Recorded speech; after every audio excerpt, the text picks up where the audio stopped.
Object oriented programming के MCQ series की आज की वीडियो कवर करेगी पॉलीमॉर्फिज्म्स से रिलेटेड एमसीक्यूज़। तो ना सिर्फ हम पॉलीमॉर्फिज्म्स के एमसीक्यूज़ देखेंगे बल्कि हम इनको डिटेल में एक्सप्लेन करने की भी कोशिश करेंगे। तो पहला एमसीक्यूज़ है कि व्हाट इज़ पॉलीमॉर्फिज्म। चार ऑप्शन है, इनमें से जो नियरेस्ट आंसर है वो है कि polymorphism means more than one functions with different task. अच्छा, यहाँ पर मैं आपको ये बताता चलूँ कि पॉलीमॉर्फिज्म का सिर्फ ये मतलब नहीं है, लेकिन क्योंकि ये नियरेस्ट आंसर है तो हम इसलिए इसको सिलेक्ट कर देंगे कि पॉलीमॉर्फिज्म का मतलब ये होगा कि एक से ज़्यादा फंक्शंस होंगे जिनके डिफरेंट टास्क होंगे। मिसाल के तौर पर यहाँ पर हम देखते हैं कि हमारे पास एक फंक्शन है जिसका नाम है सम T4 ट्यूटोरियल्स, और ये फंक्शन क्या कर रहा है, ये फंक्शन इंटीजर टाइप की दो वैल्यूज़ ले रहा है और उन दो इंटीजर टाइप की वैल्यूज़ को आपस में ऐड कर रहा है। इसी तरीके से एक और फंक्शन है जिसका सेम यही नाम है सम T4 ट्यूटोरियल्स। सिर्फ फ़र्क ये है कि ये वाला जो फंक्शन है इसके अंदर जो दो वेरिएबल्स हैं वो डबल डेटा टाइप के हैं। इसमें भी हो दो नंबर ऐड ही रहे हैं, लेकिन ये डबल टाइप के जो दो नंबर हैं ये उनको ऐड कर रहा है। अब यहाँ पर आप देखें कि एक ही नाम से हमने दो फंक्शन बनाए हैं, पहला फंक्शन दूसरा फंक्शन, लेकिन ये दोनों फंक्शन कुछ डिफरेंट कर रहे हैं। ये फंक्शन इंटीजर्स को ऐड कर रहा है और ये फंक्शन डबल डेटा टाइप के वेरिएबल्स को ऐड कर रहा है, उनके अंदर मौजूद वैल्यूज़ को ऐड कर रहा है। तो इससे हम बोलेंगे पॉलीमॉर्फिज्म। तो नेक्स्ट क्वेश्चन की तरफ जाते हैं कि what is function overriding. Function overriding क्या होती है? करेक्ट आंसर है मोर than one function with the same signature.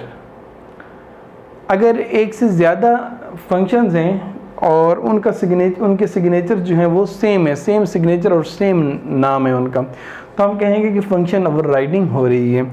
मिसाल के तौर पर यहाँ पर देखें, यहाँ पर हमारे पास डिस्प्ले नाम का एक फंक्शन है और यहाँ पर भी हमारे पास डिस्प्ले नाम का फंक्शन है। एक ही नाम से हमने दो फंक्शंस बनाए हैं और इनके अंदर अगर आप इनकी सिग्नेचर देखें तो सेम सिग्नेचर है। सेम सिग्नेचर से क्या मुराद है कि ये भी वाइट डिस्प्ले और यहाँ पर कोई हमने स्पेशल तरह के पैरामीटर्स नहीं दिए, और यहाँ पर भी हमने वाइट डिस्प्ले नाम का एक फंक्शन बनाया और इसमें भी हमने कोई स्पेशल तरह के पैरामीटर्स नहीं दिए, यानी कि दोनों फंक्शंस के जो सिग्नेचर हैं वो सेम हैं। तो ऐसी कंडीशन की जहाँ पर इस तरीके से एक से ज़्यादा फंक्शंस होंगे और उनके सिग्नेचर सेम होंगे तो उससे हम बोलते हैं फंक्शन ओवरराइडिंग। अगर एक ही नाम से एक से ज़्यादा फंक्शंस और उनके सिग्नेचर डिफरेंट हैं तो वो फंक्शन ओवरलोडिंग कहलाती है, और अगर फंक्शन एक से ज़्यादा फंक्शंस विद सेम सिग्नेचर हैं तो उसको हम बोलते हैं फंक्शन ओवरराइडिंग। हमारे नेक्स्ट एमसीक्यूज़ है कि what is operator overloading. Operator overloading क्या होती है? करेक्ट आंसर है defining additional task to operators without changing their actual meaning. Operator overloading में क्या हो रहा होता है, एक तो ऑपरेटर्स के बेसिक मीनिंग्स होते हैं, उनके बेसिक एक्चुअल मीनिंग से हट के हम कुछ और तरह का उनसे काम लेना चाह रहे होते हैं, लेकिन उनके एक्चुअल मीनिंग सेम ही रहते हैं, लेकिन हाँ हम उनसे काम थोड़ा और तरह का लेते हैं, तो इसे हम बोलते हैं ऑपरेटर ओवरलोडिंग। मिसाल के तौर पर यहाँ पर देखें, यहाँ पर हमने एक ऑपरेटर है जिसको ओवरलोड किया, ये ग्रेटर देन का साइन जिसे हम बोलते हैं, ये वाला ऑपरेटर जी, ये वाला ऑपरेटर ग्रेटर देन का साइन। अब नॉर्मली ये ऑपरेटर क्या कर रहा होता है, ये दो नंबर्स को आपस में चेक कर रहा था। जिस तरह से मैं यहाँ पर लिख दूँ कि a is greater then b, और मैं कंसिडर कर रहा हूँ कि ये a और b मेरे पास दो वेरिएबल्स हैं, तो इस केस में ये हमारा ऑपरेटर काम करते हैं। अब होता क्या है कि बाद औक़ात हमें वेरिएबल से हट के कुछ और तरह का भी इस ऑपरेटर से काम लेना होता है। जिस तरह से मैं कहता हूँ कि मैंने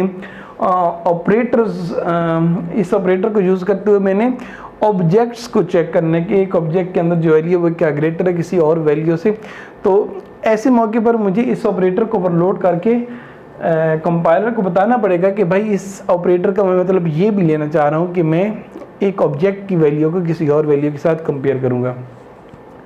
जिस तरह यहाँ पर देखें अब यहाँ पर ये देखें, हमने T4 ट्यूटोरियल्स नाम की एक क्लास बनाई थी यहाँ पे, और इसी क्लास का हमने दो ऑब्जेक्ट्स बनाए,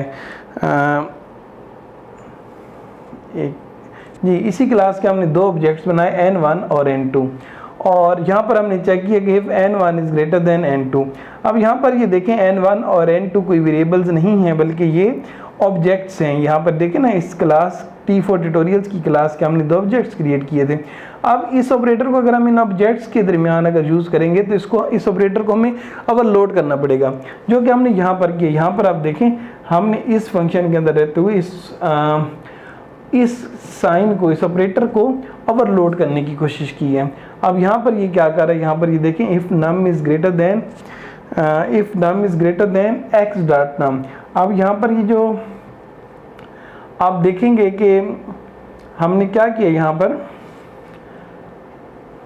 हमने यहाँ पर ऑपरेटर ओवरलोडिंग करने की कोशिश की ताकि हम एक वैल्यू को किसी ऑब्जेक्ट की वैल्यू के साथ कंपेयर कर सकें।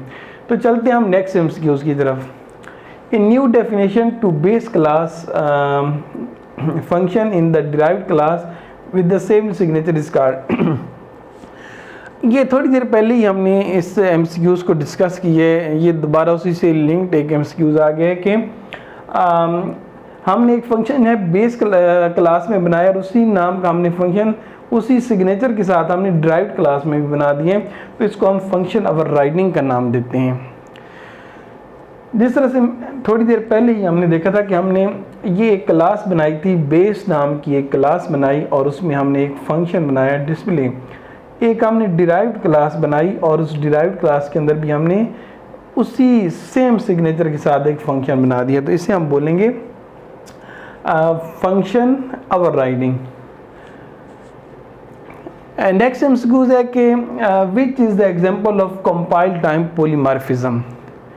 कंपाइल टाइम पॉलीमॉर्फिज्म, तो करेक्ट आंसर है A and B, function overloading और ऑपरेटर ओवरलोडिंग। ये दोनों जो हैं ये कंपाइल टाइम पॉलीमॉर्फिज्म की एग्जांपल में आते हैं। कंपाइल टाइम पॉलीमॉर्फिज्म क्या होता है, अगर आपको याद नहीं है तो मैं आपको रिवाइज कराता चलूँ कि एक होता है कंपाइल टाइम पॉलीमॉर्फिज्म और एक होता है रन टाइम पॉलीमॉर्फिज्म। जब हमारा कंपाइलर हमारी हाई लेवल लैंग्वेज को लो लेवल लैंग्वेज में कन्वर्ट करने की कोशिश कर रहा होता है तो उससे हम कहते हैं उसके दौरान जो पॉलीमॉर्फिज्म हम पॉलीमॉर्फिज्म पे काम करते हैं उससे हम बोलते हैं कंपाइल टाइम पॉलीमॉर्फिज्म। ऐसा पॉलीमॉर्फिज्म या आप कह लें कि ऐसा पॉलीमॉर्फिज्म जो कि रन टाइम पर होता है। रन टाइम से मेरा ये है कि जब हमारा कोड लो लेवल लैंग्वेज में कन्वर्ट हो जाता है और उसके बाद जब रनिंग हो रहा होता है, रनिंग उस पर हो रही होती है, तो उस वक्त जो पॉलीमॉर्फिज्म होती है उसे हम बोलते हैं रन टाइम पॉलीमॉर्फिज्म। आगे इस वीडियो के आगे जाके मैं डिटेल में आपको इसकी एग्जांपल्स भी बताऊंगा और पूरा एक टेबल हम देखेंगे कि कंपाइल टाइम पॉलीमॉर्फिज्म और रन टाइम पॉलीमॉर्फिज्म क्या होता है। बल्कि हम ऐसा करते हैं कि अभी ही इसको देख लेते हैं। जी, इसमें आपने दो चीज़ों का ख्याल रखना है। यहाँ पर मैं आपको एक टेबल दिखा रहा हूँ, एमसीक्यूज़ की शक्ल में ये नहीं दिखा रहा, लेकिन क्योंकि ये एक बहुत ज़्यादा इंपॉर्टेंट टेबल है, इसमें से ज़्यादातर कोई ना कोई एमसीक्यूज़ आ जाते हैं, तो चलें इसको हम ज़रा देख लेते हैं। एक तो आपने ये माइंड में रखना है कि एक अर्ली बाइंडिंग होती है और एक लेट बाइंडिंग होती है, और आर्डर ऑफ एग्जीक्यूशन इनका ये होता है कि पहले अर्ली बाइंडिंग होती है और फिर लेट बाइंडिंग होती है। अर्ली बाइंडिंग को हम स्टैटिक बाइंडिंग भी बोलते हैं और इसे हम कंपाइल टाइम पॉलीमॉर्फिज्म भी बोलते हैं, और लेट बाइंडिंग को हम डायनेमिक बाइंडिंग भी बोलते हैं और या फिर हम रन टाइम पॉलीमॉर्फिज्म भी बोलते हैं। अच्छा, ये जो रन टाइम पॉलीमॉर्फिज्म होता है इसका क्या मतलब है कि हमने प्रोग्राम अपने कंपाइलर को दिया, कंपाइलर ने उसे लो लेवल लैंग्वेज में कन्वर्ट किया और कन्वर्ट करने के बाद जब प्रोग्राम रन होगा तो उसके दौरान जो पॉलीमॉर्फिज्म होगा उससे हम बोलेंगे रन टाइम पॉलीमॉर्फिज्म। अच्छा, अर्ली बाइंडिंग यानी कि कंपाइल टाइम पॉलीमॉर्फिज्म में ये होता है कि matching of a function call with function definition is performed eight compile time, और लेट बाइंडिंग में matching of a function call with function definition is performed eight run time. तो ये बात आपने माइंड में रखनी है। ये कुछ और भी डिफरेंस है, ये आपने याद रखने, इसमें से अमूमन एमसीक्यूज आ जाते हैं। अर्ली बाइंडिंग में full information about function calling and matching with function definition is visible to the compiler during compile time, और इसमें कहाँ visible होती है, during run time। Early binding में हम देखें तो हम कहते हैं कि अर्ली बाइंडिंग जो है ये मोर एफिशिएंट होती है और लेट बाइंडिंग जो होती है ये मोर फ्लेक्सिबल होती है। अच्छा, ये मोर अर्ली बाइंडिंग मोर एफिशिएंट की होती है, क्योंकि कंपाइलर को हम पहले से बता देते हैं कि बाइंडिंग किस तरीके से करनी है, तो इसलिए ये जो है ये मोर एफिशिएंट होती है। और लेट बाइंडिंग में कंपाइलर को पहले पता नहीं होता, कंपाइलर पहले प्रोग्राम को कंपाइल करता है, फिर उसके बाद रनिंग के दौरान ये पॉलीमॉर्फिज्म अकर हो रही होती है, तो इसलिए इसको हम कहते हैं कि मोर फ्लेक्सिबल। मोर एफिशिएंट तो हम इसे नहीं कहते, लेकिन मोर फ्लेक्सिबल, यानी कि इससे हम रन टाइम पे बहुत सारे फ़ायदे ले सकते हैं, बहुत सारी सहूलियात ले सकते हैं, जिसे हम बोलते हैं मोर फ्लेक्सिबल। अर्ली बाइंडिंग जो होती है इसमें एग्जीक्यूशन फास्ट होती है, और लेट बाइंडिंग में एग्जीक्यूशन स्लो होती है। और ये आखिरी जो पॉइंट है ये बहुत इंपॉर्टेंट पॉइंट है, इसको लाजमी आप याद रख सकते हैं, तो याद रख लें कि अर्ली बाइंडिंग की एग्जांपल में आती हैं फंक्शन ओवरलोडिंग और ऑपरेटर ओवरलोडिंग, और लेट बाइंडिंग की एग्जांपल में आते हैं वर्चुअल फंक्शन।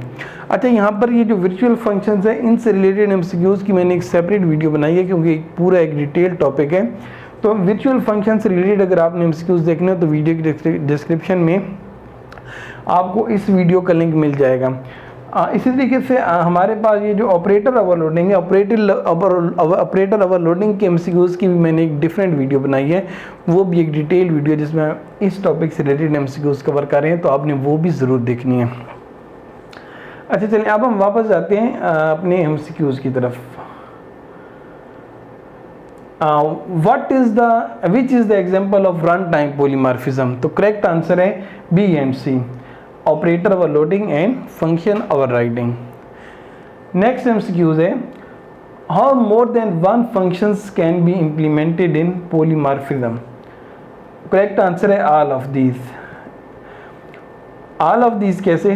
पहला ऑप्शन है कि two function in the same class. अगर दो फंक्शंस एक सेम क्लास के अंदर हैं तो भी पॉलीमॉर्फिज्म हो सकता है, बिल्कुल हो सकता है। जिस तरह से ये देखें, यहाँ पर हमने एक क्लास बनाई है T4 ट्यूटोरियल्स नाम की, यहाँ पर हमने क्लास बनाई है T4 ट्यूटोरियल्स नाम की, और इसी के अंदर हमने दो फंक्शन बना दिए हैं with the same name but different signature. तो हम कह सकते हैं कि ये पहला ऑप्शन जो है ये करेक्ट आंसर है। अब हम बी की तरफ आते हैं, two functions in the different class. तो ये भी करेक्ट है, क्योंकि हम दो सेम फंक्शंस जो है सेम सिग्नेचर के साथ या डिफरेंट सिग्नेचर्स के साथ सेम नाम के दो फंक्शंस हम डिफरेंट क्लासेस में भी रख सकते हैं। जिस तरह से यहाँ पर देखें, हमने जू एनिमल साउंड का फंक्शन क्लास जू एनिमल्स के अंदर रखा, और हमने यही फंक्शन इसी नाम से जू एनिमल साउंड का फंक्शन हमने क्लास कैट के अंदर भी रख दिया। तो बात करने का मकसद ये हो गया कि ये बी भी करेक्ट है। C, one function in parent and one in child class, ये भी करेक्ट है। क्यों? यहाँ पे देखें, यहाँ पर अब ये देखें, जू एनिमल्स ये पेरेंट क्लास है और ये हमारी चाइल्ड क्लास है। तो अब एक फंक्शन जो कि हमने पेरेंट क्लास में यूज़ किया, सेम उसी नाम से हम चाइल्ड क्लास के अंदर भी यूज़ कर रहे हैं, तो हमारे पास ये भी करेक्ट है। तो करेक्ट आंसर होगा ऑल ऑफ दीज।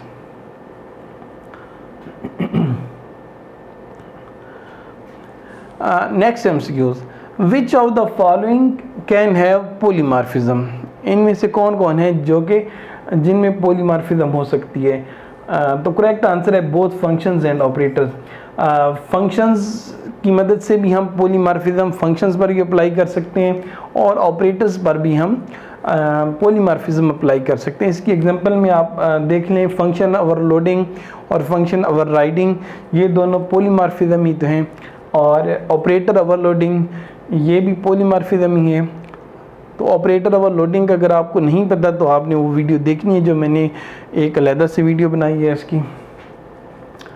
तो चलिए मैं थोड़ा सा आपको याद भी दिलाता चलूँ, जिस तरह की पॉलीमॉर्फिज्म विद फंक्शंस होते हैं। तो थोड़ी देर पहले आपको वीडियो के स्टार्ट में मैंने बताया था कि दो फंक्शंस हमने बनाए विद द सेम और डिफरेंट सिग्नेचर्स, लेकिन उनका नाम सेम है, तो ये कहलाएगी पॉलीमॉर्फिज्म विद फंक्शंस।